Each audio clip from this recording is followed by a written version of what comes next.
Right. Shall I start? Are we all good to start? Good. Yes. Well, welcome everyone. Yes.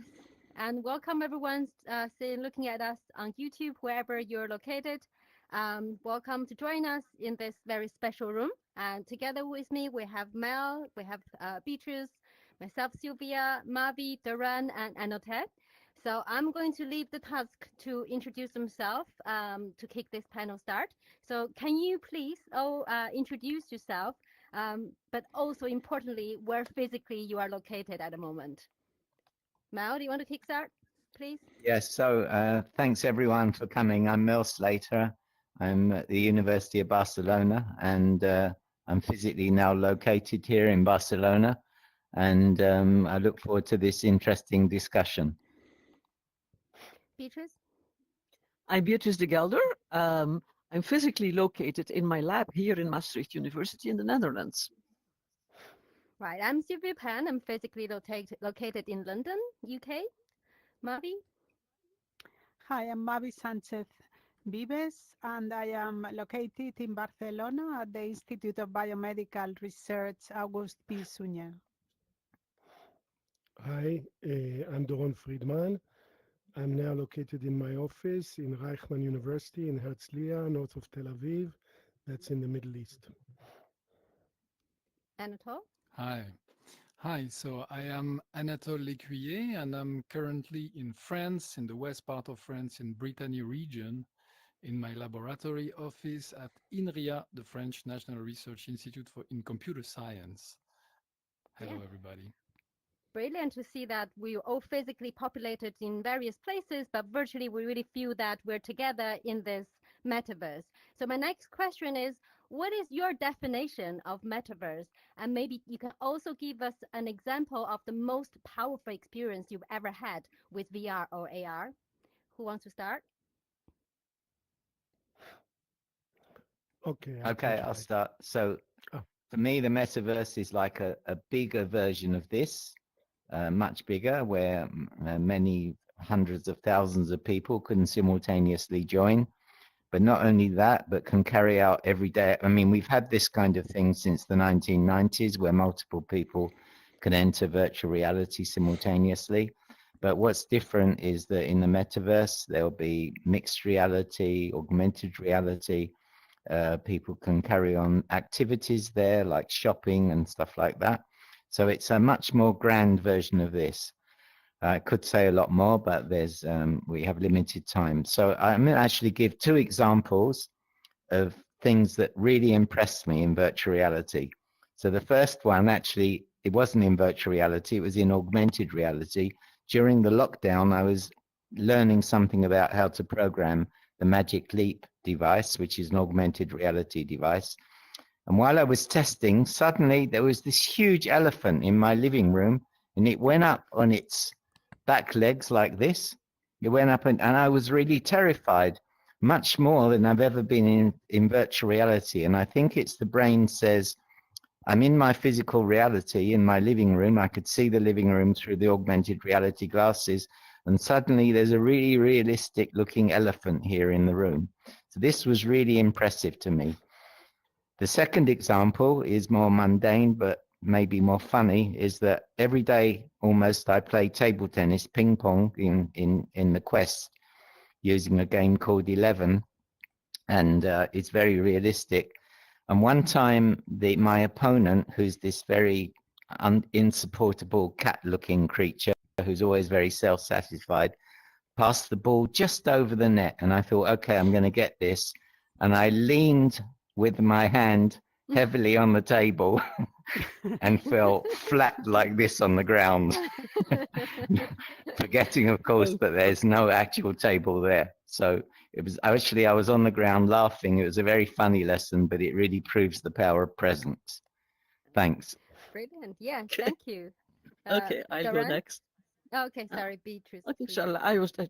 Okay, for me, the metaverse is a bit, I cannot get away from this notion that the metaverse ultimately is like a Milky Way. And the different individual VRs and headset people connected to that headset sort of will have the possibility of hook onto each other, of making sub ways in the Milky Way, connecting, disconnecting, regrouping, grouping, etc., etc. So a little bit like Leibnizian monads that can open and close their doors and can become multiple, can become individual, multiple, etc., etc. Now, for me, the strongest memory of an experience in VR was a while ago when in my lab here we bought the first headset, which came with some trial, some sample images, and I had it on. And I'm normally a fairly restrained person, and there also all of a sudden was a spider in front of me, and I just started screaming. I've never had such a realistic experience of a spider in real life than I had in those circumstances. Wow, So similar to mouse. that's not Yeah. just presence, that's like really strong automatic reaction to what you see. Yeah, brilliant. Mavi?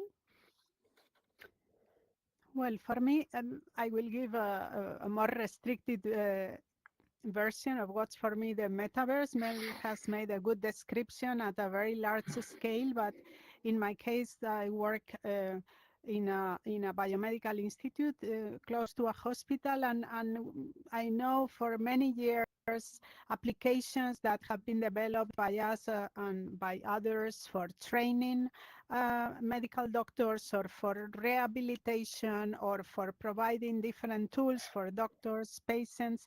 And somehow I imagine the metaverse where all these different applications can be connected, can be interoperable, and we can have visits in shared spaces like this with patients, and there can be in the same space integrated maybe the rehabilitation, including some AI control avatars as well that can be helping, and that we can have in a same virtual hospital the training of the students and so on. So all these systems that I think they have been developed for many years, to be able to have them integrated in a continuum virtual space.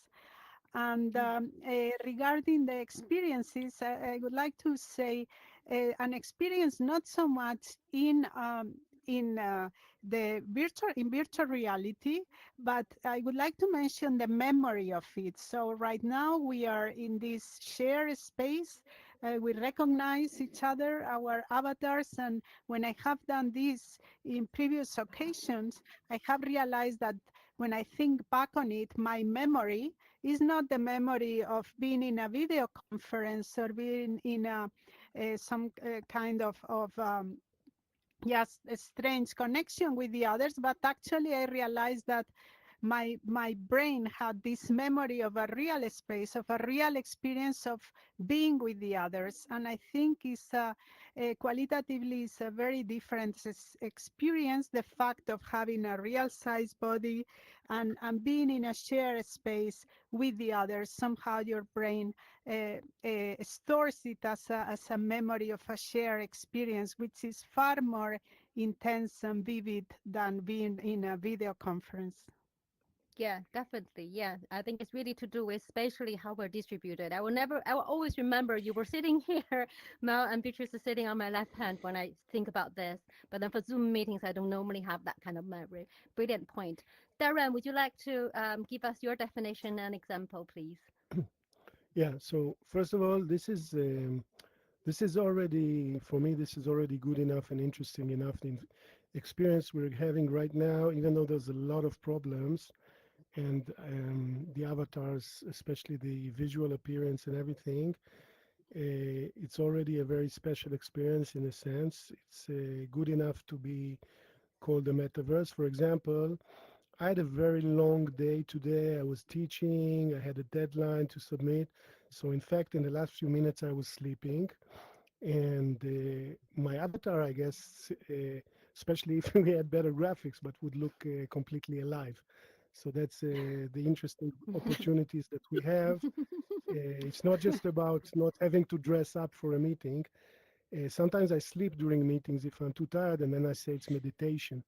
but now I don't even have to make up this excuse. But now it's very awkward because you guys are not laughing or not smiling. We Um, are. We You are. can't see it. you are, but your avatars are not. Like Anatole there is very serious. Okay, I anyway, think so has actually the Quest Pro, so please refer to yeah, her face, to our expressions, not us, it's true. because we are on I Quest forgot 3. the Quest Pro. Yeah. Yeah, I had it on Good. practice, but now I forgot to bring the Yeah. Quest Pro. Anyway, so this is all amazing. And I liked also playing ping pong with Mel was really entertaining. And I think I beat him all the times. But okay, for the definition of metaverse, I think it's like um, basically sooner or later these XR devices will be good enough, and then they will replace laptops. Maybe at some point they will also replace smartphones. And then we have the internet, but of course it will change completely in many ways because it's like the medium is the message. So I think it's not about Zuckerberg or whoever designs the metaverse. It's once we all start using different devices to access the internet, I'm sure there will be a lot of unexpected changes. And for me, that's the definition. And one last anecdote. So what I remember right now is one of the meetings we had in the guest as part of the GuestXR project when we just got the Quest Pro, which was really, I think it was one of the first devices that can really do XR in color. So really the difference between VR and AR or XR is really, really huge. And we had a very similar meeting, but then I switched to AR mode and all these funny avatars were in my office. And they were, of course, floating around and bumping into the walls and into my furniture and everything. And that's much even weirder than being in VR with all you guys. Yeah, so that's my 2 Yeah. cents. Yeah, Back to you, interesting. Yeah, Sylvia. it's really, yeah, no, it's really interesting to think about the metaverse as actually just the interface we have with the digital world rather than, some alternative reality. But really, it's just the interface we're kind of stuck with keyboard and mouse now, but that doesn't have to be it, right? And Notel, were yet to hear your definition of the metaverse and your example, please. Yes, thank you, Sylvia. And yes, Doron, I can assure you I was laughing, but I don't have the latest generation of HMD. So indeed, it's also showing the kind of improvements that we are waiting on this topic. I was considering metaverse at first as a strong commercial and marketing efforts for coining a word and starting to talk about the technologies and putting the technology at the front of the media. And probably we are going to face new buzzwords in the future and the next generations of buzzwords in the future. But at this stage, I consider a very probably classic definition of metaverse as a subset of immersive technology applications like this one, where we can face a shared virtual environment, which is populated with avatars in a persistent way and with um, as many people as possible for the designers of these applications. And the idea is to be able to, with these avatars, have the possibility to engage in a various set of human activities in a digital and remote way. So it's a very standard definition, and it's what we are facing today. Now, regarding my most striking experience of VR, I also go back to an animal anecdote. I was probably, if I remember well, I was a young PhD student at the late 90s, maybe 99, and I was visiting a German lab of Martin Goebel at GMD in Germany, and I experienced a cave visit. So I was experiencing for the first time a cave system composed of stereoscopic walls surrounding me, and I was in a nature environment, and I was suddenly approached by a cloud of butterflies. And similarly to Mel and to Bea, this experience of facing a digital life, which was extremely, for me, realistic, although the textures were super poor and low resolution. And today we would probably laugh at this kind of resolution. But I was completely fascinated by these living creatures, the digital living creatures.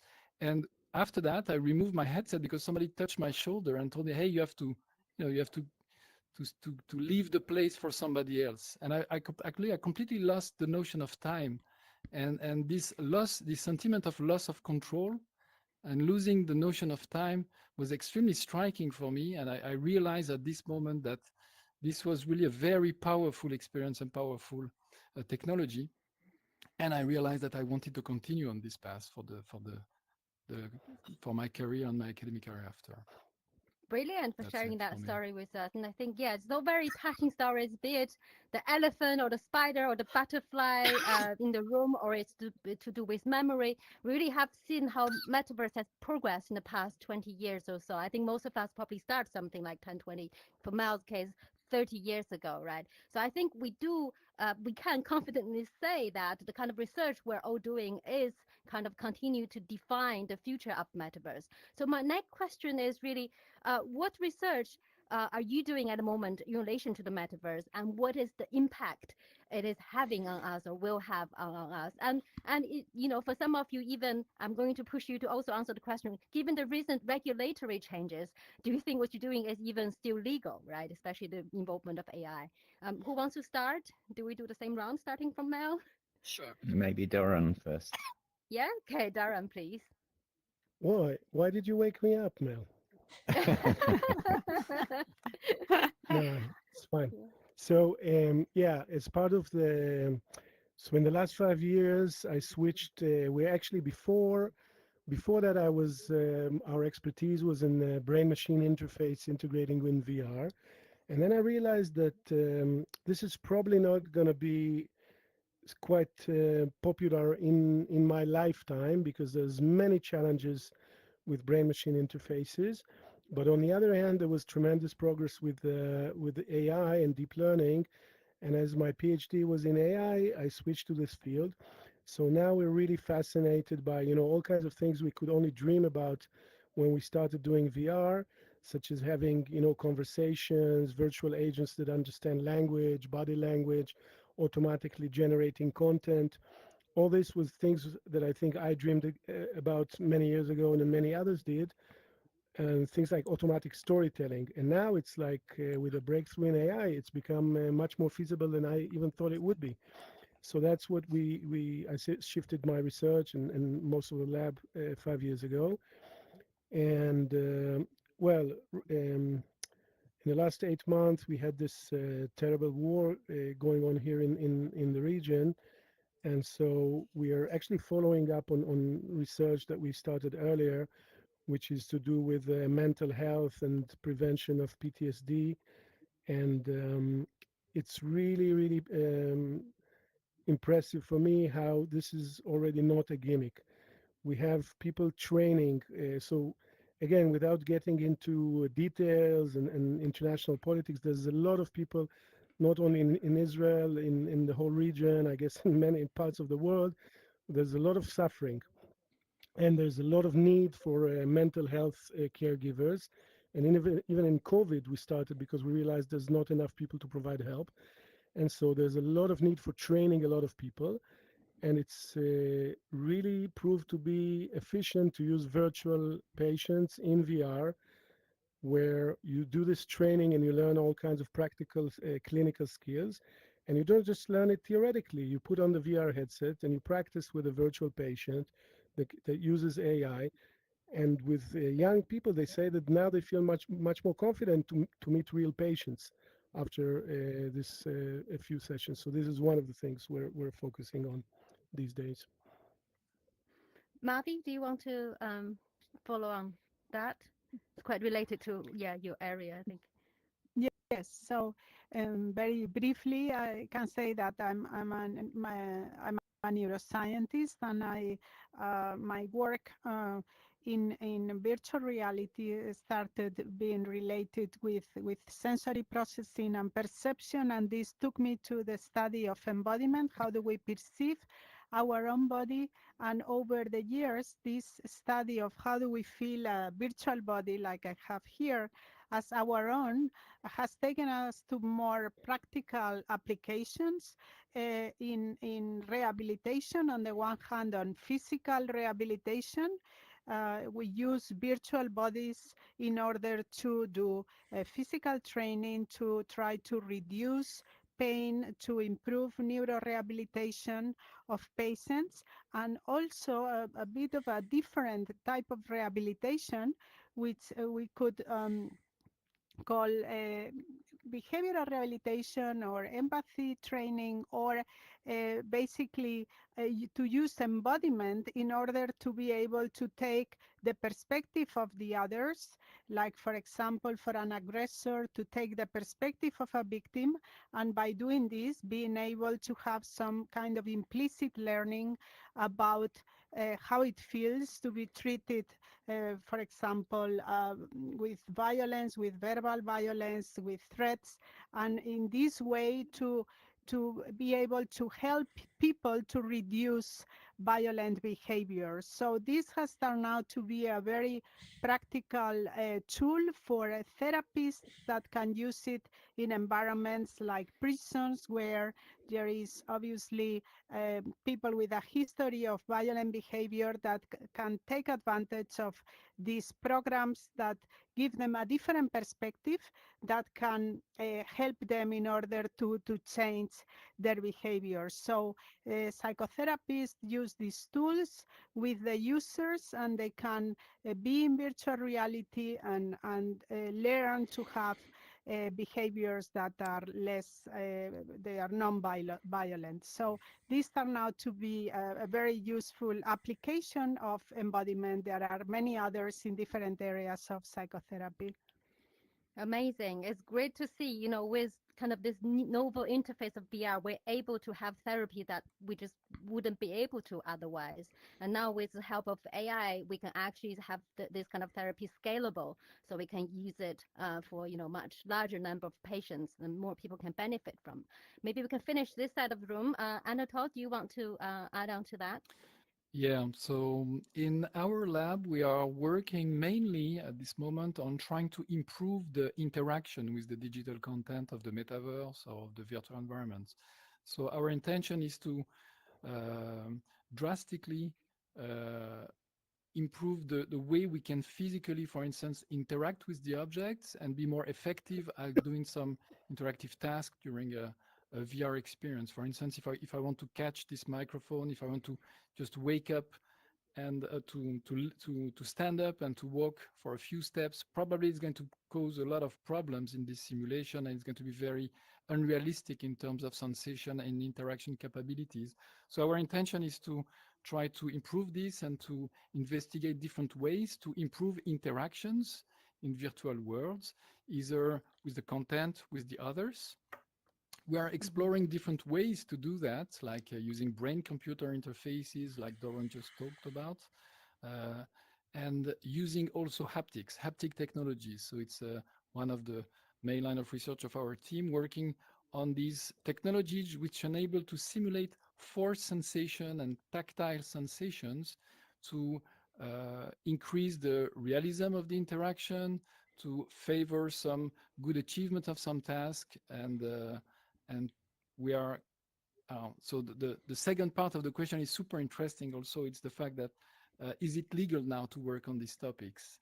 And it's super interesting because, of course, what we are doing as researchers remains legal because we are, you know, as researchers, we follow the rules, the ethical committees, the local ethical committees, principles. And of course, what we are doing is always in a legal frame and correct in terms of legal procedures, and I can ensure this. But the usages of our discoveries, of our results, is raising more and more questions. And recently, we found a super interesting result in our lab in the frame of this GuestXR project, is that if we are talking here in these social interactions, during this social interaction and this verbal communication, and we are activating some haptic feedback, some vibratory feedback, a vibration, when I'm speaking, this is going to increase artificially my persuasion, meaning that if you are receiving a vibration when I'm speaking, translating my speech into vibration, it will artificially increase by 20% the confidence you will have in what I'm saying. And it's the same for me, meaning that if I'm speaking and I'm receiving a vibration, the confidence in myself will also increase. So you could see it in a very positive way, because in this meeting we could, for instance, increase the confidence in some participants who would be a bit more shy or more away during the meeting, and to increase their weight during the meeting. But of course, you can imagine also bad usages of this technology to artificially raise some fake news or some wrong messages you wouldn't like the young people, for instance, to receive.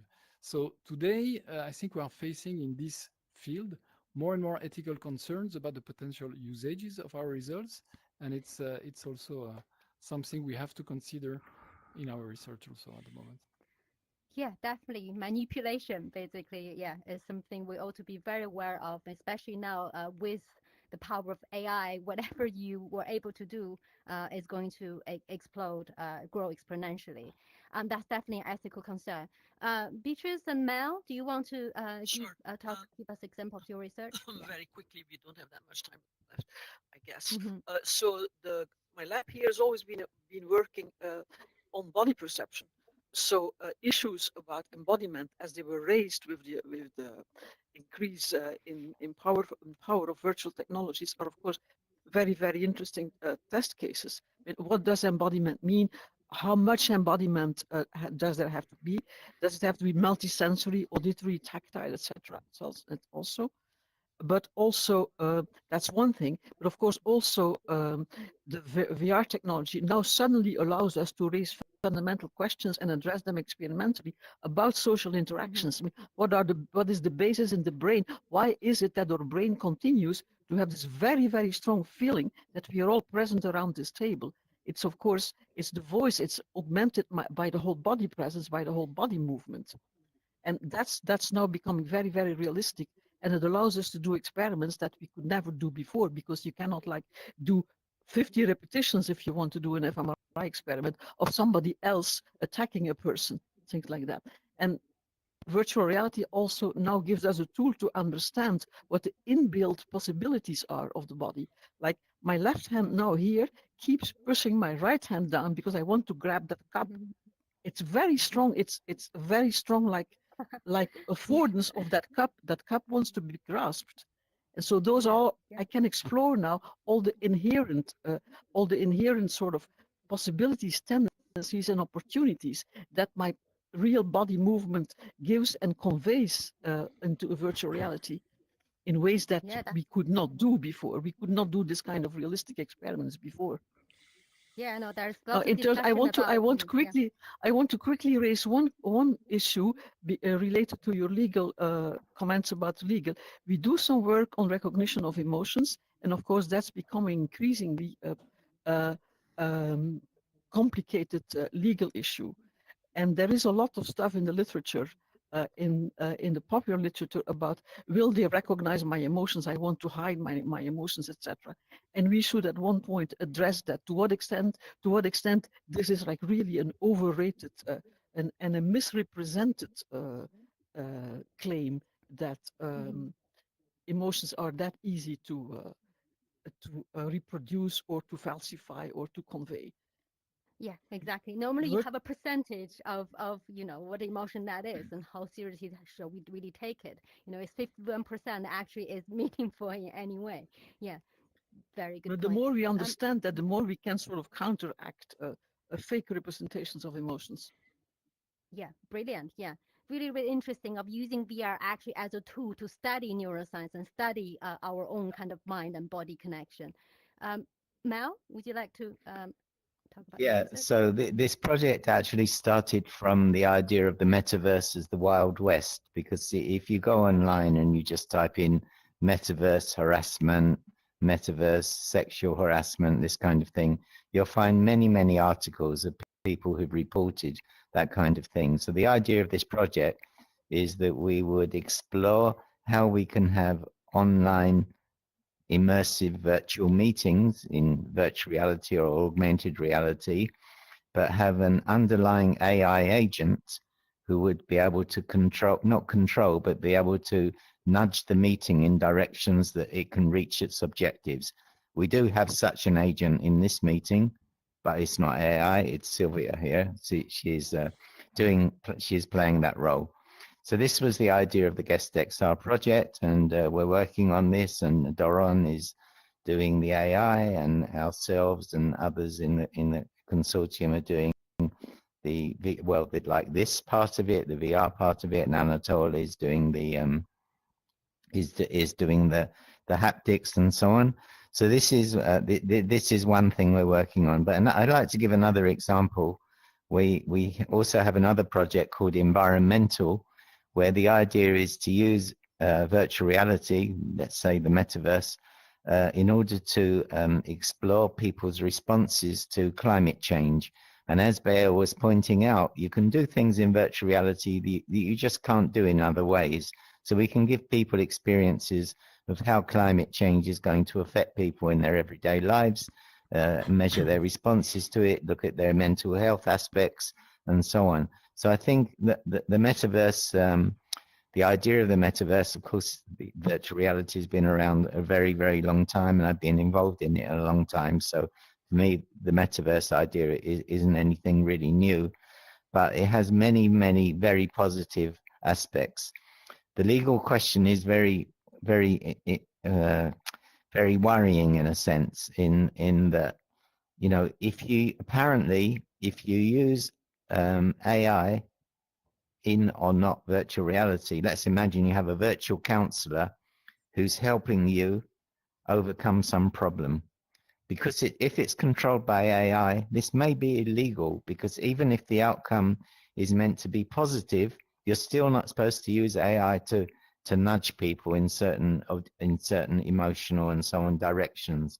So I really don't know how this is going to be resolved, but it's a really important question. But as Anatoly said, apparently in research it's fine for us to do this, but to translate it to reality, which is what Sylvia also asked, this may be more problematic. Yeah. Now, I think maybe as researchers, it's about producing evidence, really scientifically sound evidence, so that we can then engage with policymakers through projects like this to try to hopefully convince them to update the policy accordingly. But it's about providing evidence. Yeah, and which I think all of us have been working on. I just want to highlight there are actually some questions coming in from online, YouTube as well. I can sort of read some of them, but I do have a couple of questions I want to go through before, if we have the time in the end, I will go to those questions if we're okay with that. Yeah? Sure. Yeah. Sure. Okay. So yeah, no, I really, it's really fascinating to see where we come from, and what we're doing now is having an impact. But I think what's even more fascinating is, how technology is rapidly evolving. So I really would like you to, tell us more about where do you think the metaverse is heading towards, say in the next short term, 2 to 5 years time. And please give me your imagination of what's going to happen, but please also do so by giving me a best case scenario and a worst case scenario. Who want to kick this question start? Well, I can start. The usual Yes, pessimist with the worst case scenario. What we all agree on is that the current opportunities, the already currently fantastic opportunities offered by VR, they thrive on our experience in the natural world. And the question is, if we more and more react in virtual worlds, are we going like undermine, erode those very skills that now allow us to thrive in virtual reality? Because we will less and less capitalize on those inherent like bodily affordances, bodily skills, which are now crucial, but if we erode them, then we sort of undermine the very thing we work at. Yeah, so we're kind of suppressing our own kind of inhibition. Yes. To like accommodate better take the example of navigation. I mean, people used to be able to find their world, their way around without like very simple maps. Now nobody uses a map anymore. That's a little bit of an example of what risks to happen. Yeah, no, and I'm very much with you on this point, because I also study social interaction. I can already see the effect of Zoom, of the convenience of able to, go beyond digitally without leaving your physical room, actually is having an impact on our real life interaction. So really, really. So in one generation, we may like erode the capital that was built up over centuries of. Yeah, exactly. Mel, do you want to add on that? Yes, so I have a vision of a future, not too distant future, where entering the metaverse will be no different from going into any room. So here we are in a virtual room, but we're also in a physical room. And I can imagine that in the fairly near future that these will become indistinguishable. So, I'm at home in my kitchen eating something, and then I decide I want to go and visit Doron or Sylvia or Anatole or Beatrice, and I just step through a door and I'm there with them. That this kind of interface will break down physical barriers, that we can move around the world in a very easy way, very realistically, maybe not for our generation, but for future generations. This will become something very natural. It's almost possible now, like, as I understand, I've not tried one, but the Apple Vision Pro, you can sit there, you can have your screens here, you can be typing, you can look at someone who's maybe 1,000 kilometers away and they can be in the same room with you, and so on. That vision's kind of already beginning, but I think it's more and more likely to break down the barriers between physical and digital reality in the next 5 years or so. Brilliant. Thank you, Mel. How about this side of the room, Doron? Do you want to kickstart? Yes, please. I want to say something that is about the AI and is actually central to the GuestXR project. So one of the ways to look at it and the motivation is as follows. So we have today's social media. I don't know exactly the history, but we think it started as a kind of innocent experiment. I guess maybe Mark Zuckerberg wanted to get to know these girls on campus, and we don't know exactly how it started, but eventually it turned out to be a very efficient system for getting people together, but also had a lot of negative, unintended, and unplanned for side effects. And today we know that it's not only social media. At least in the last 10 years, this is also the result of very sophisticated algorithms. And the algorithms have the objective function, which is to get people maximally engaged in the social media, basically getting addicted to the social media. And again, this was not necessarily negative intentions. This is just to maximize profit. And then we see all these unintended side effects where this objective function has many negative side effects, which is affecting a lot of is causing a lot of individual distress and social distress. And I think even in social media, let alone in the metaverse, we can demand in terms of regulation, or I'm not sure exactly how to achieve this, that there would be more transparency in terms of the objective function. I don't think we can go back and demand that there's no AI or no nudging of people. That's naive. But if the system is optimized to show us certain things on social media, then it has to be transparent, and we should be able to control what is it optimized for. With social media, maybe it's not too late, but definitely if we're designing and building the metaverse today, then we should think about these things very, very carefully. And I think that was one of the ways, one of the motivations of the guest. Yeah. Great. Mavi, do you want to give us your vision, short term? Well, I will, of course, the vision is very broad and many possible different scenarios, but there is one positive one that I like to consider, which is the interface, the brain-computer interfaces with the power that has been added up to them now, thanks to the brain data analysis through using artificial intelligence. And this allows that, for example, someone that has had a brain lesion, for example, for a stroke, that maybe they cannot speak or they cannot move, as there are cases cannot move at all or cannot speak. Now their brain activity can be decoded in a much more efficient way than like a couple of years ago, and this can be used not only to decode the speech and to have an avatar that is speaking in the metaverse, but also to have a body that moves, to have therefore a full active life in the metaverse that can imply a professional life, social, all kind of activities. So therefore, someone that maybe cannot communicate in the physical world and cannot carry out activities, it can develop all these activities in the metaverse, having social interactions like we are having now, being able to speak, to communicate, to express themselves. So I think this positive aspect is also something to be considered. And of course, there are many risks, and we all can think of them. And the most immediate one, which is related, of course, with social networks and so on, is that if we see teenagers, many of us see teenagers around us, and we know they are scared to talk on the phone because they only communicate maybe by text.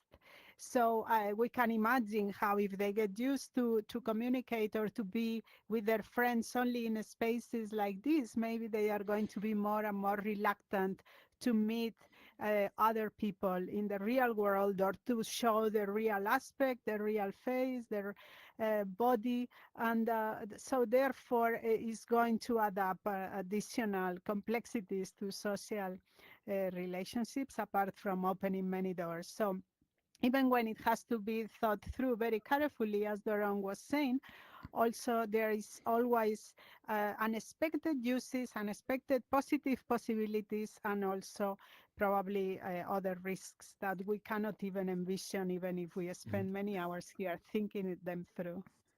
Yeah, brilliant. And I think everybody kind of alludes to the fact that how social interaction is going to be reshaped by the metaverse is definitely something as researchers we should all consider. And I really love your example of how this technology could actually empower people who are otherwise not able to communicate. And that's just like magical in a sense, right? Anatole, do you want to share with us your vision? Yes.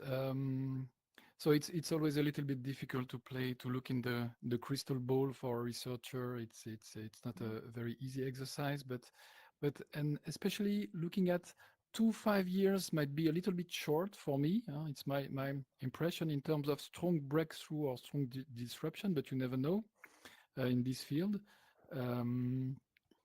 I guess we are going to observe some clarifications of regarding the leading industrial actors and their positioning in the field in the 5 years, probably with some new solutions coming in from the industry, maybe in a more specialized way for professional customers, for instance. I'm anticipating that maybe there will be some clarification and new tools and solutions coming in the 5 years, benefiting a bit more from the latest advances in the field.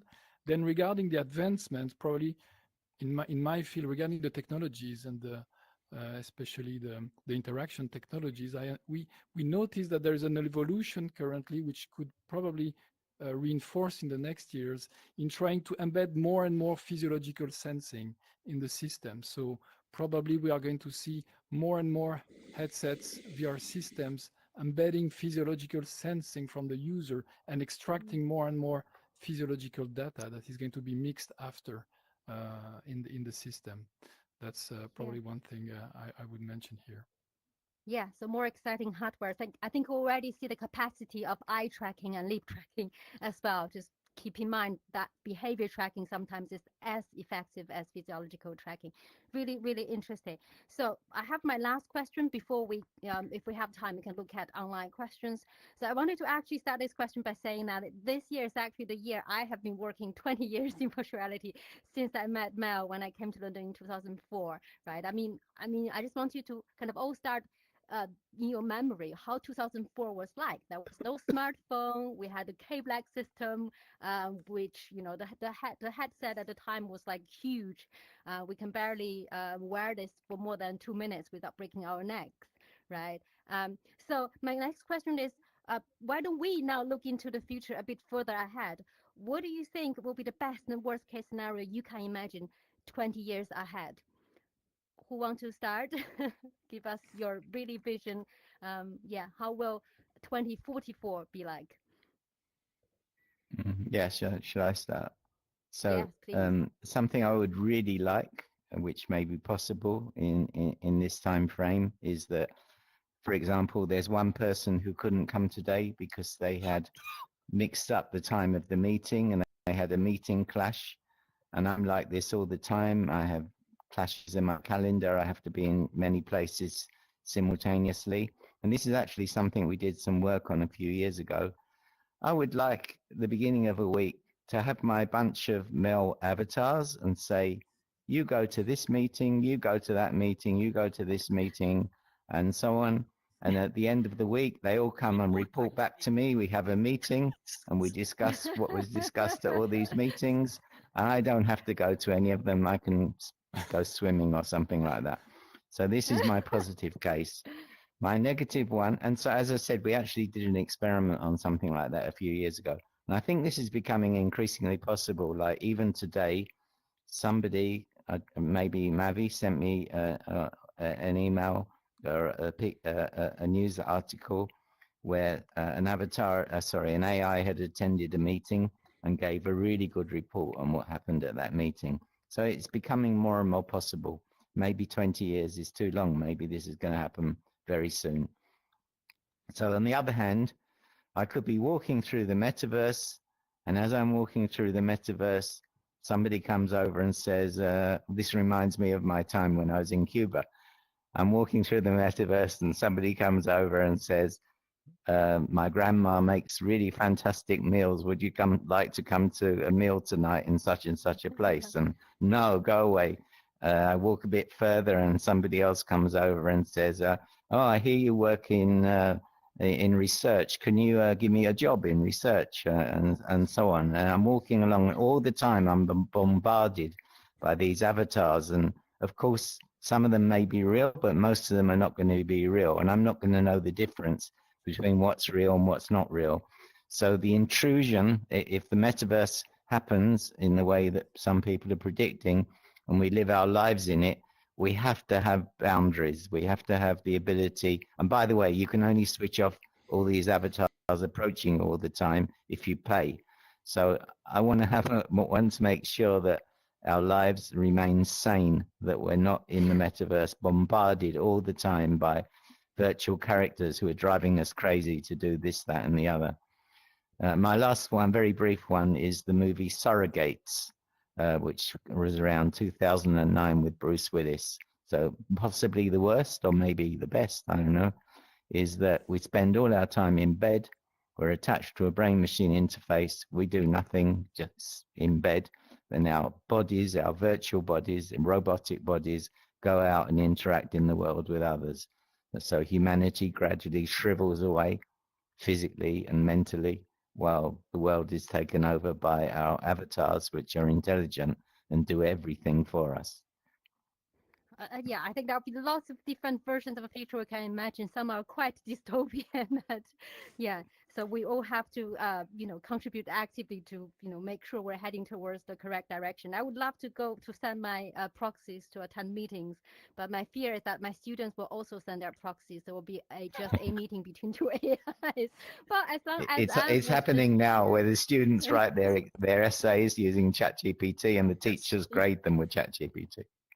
Yeah, but as long as I'm the ones in the swimming pool while all this happened, I think I'll be all right with it to some extent. I just want to, Anyone want to follow that? Yeah, can I sorry. continue on please, this please, point? Please, yeah. I just wondering, indeed, where just to go on from Mel's point, where is this going in like less than 10 years, maybe 15 years?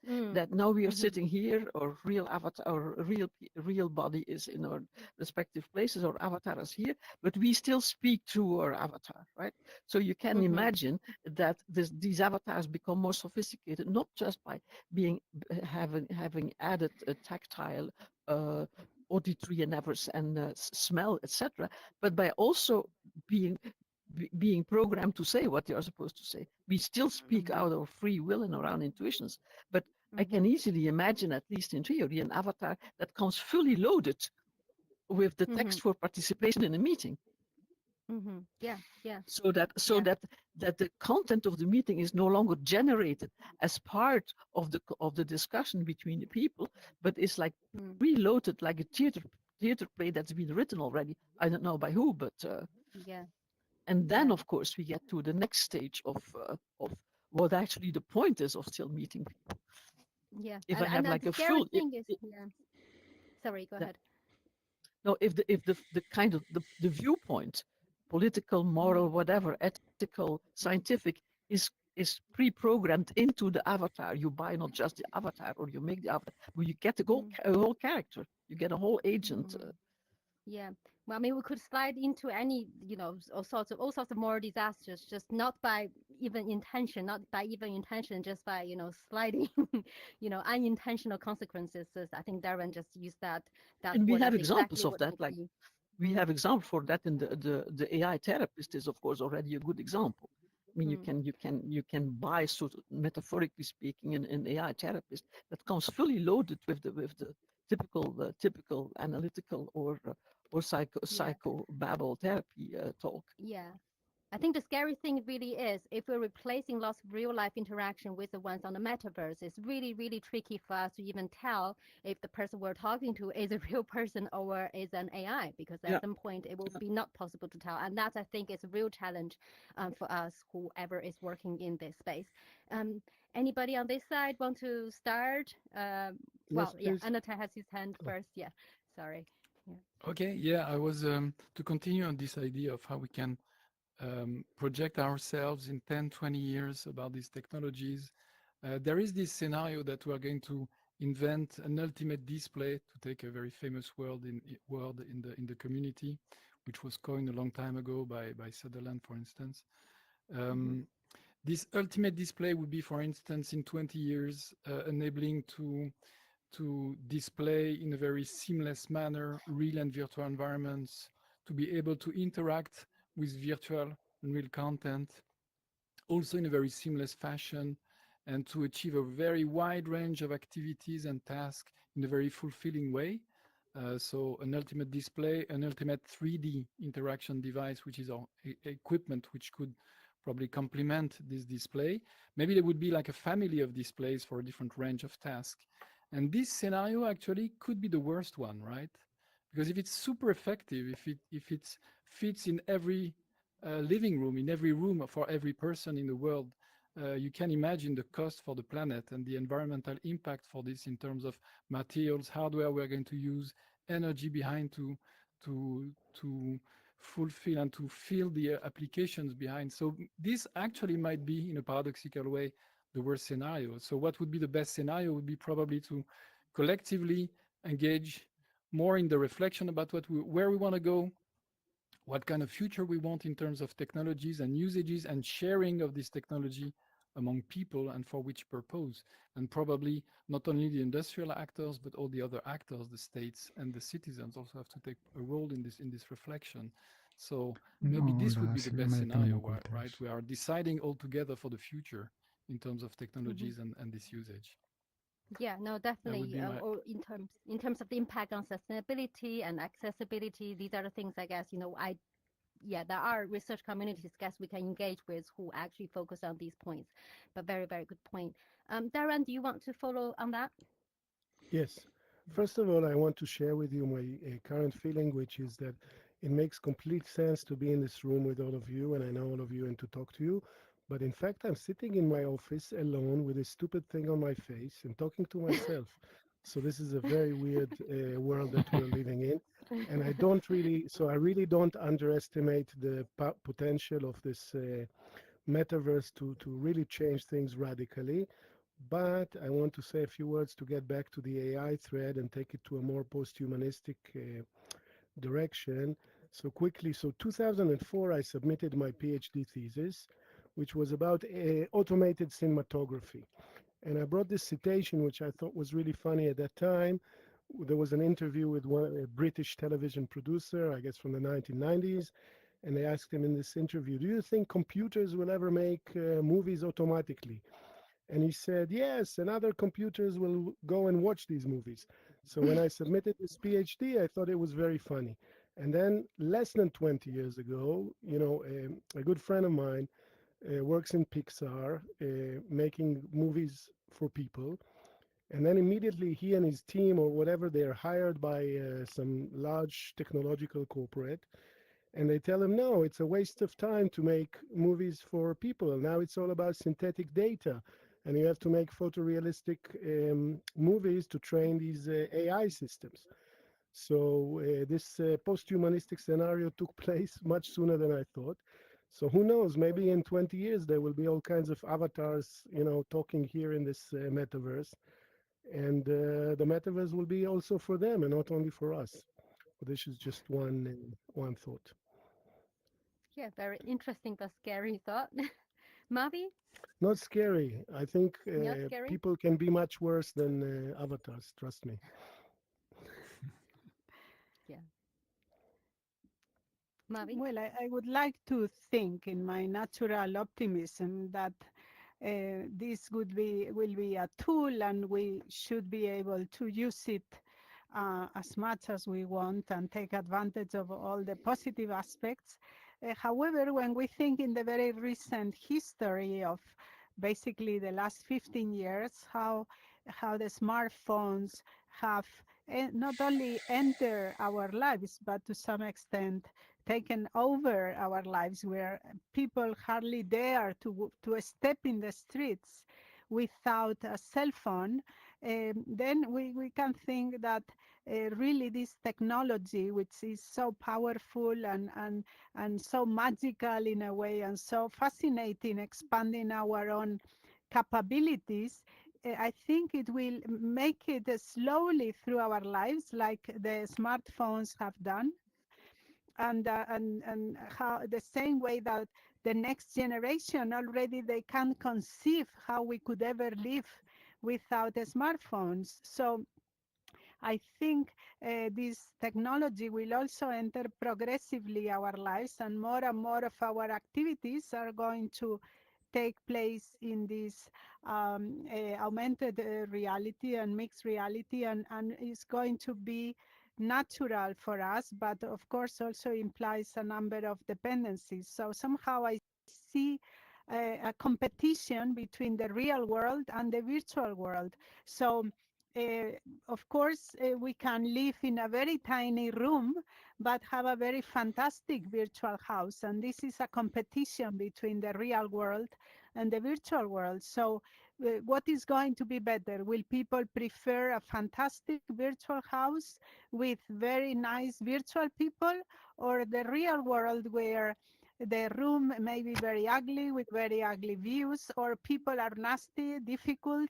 So I think we are going to confront this competition between the real world and the virtual world. However, we have bodies, as Mel said, maybe people will leave their bodies parked somehow in a chair or in bed and then just live in the virtual world. I don't think this is going to happen. We need our bodies. There is an increasing, if you go to any gym, going to the gym nowadays is a very fundamental part of people's lives. And I think also we at the end we are going to need to exercise our bodies, to keep our bodies healthy, to feed our bodies. Still the food needs to happen in the real world. Many things have to happen in the real worlds. We can have virtual hospitals, but at the end, if we need a blood test and so on, we are going to need, or if we need surgery, there is going to be also the need for having physical interaction. So we are going to see this competition in some aspects, I think, between the real world and the virtual world. And of course, there are many possibilities, but also many risks that many of them have been already mentioned here, but I think the main ones is to distinguish between what is real. Already we are confronting this problem in the real world, and in the social networks, what is real and what is not real, and this is going to be increasingly more difficult to distinguish.